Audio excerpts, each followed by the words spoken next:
Kada hakbang sa lupa'y para akong inaalon at nalulunod sa batikos ng mundo, sa kung ano lamang ang kaya ko.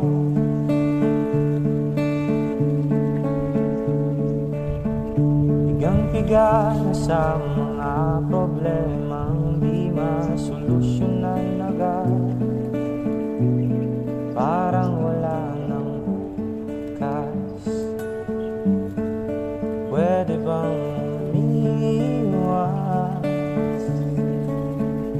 Hinahanap ang sarili ngunit di nakakayanin sa ligaw na dinadaanan ko. Saan na to patungo? Saan ako patungo? Dahan-dahan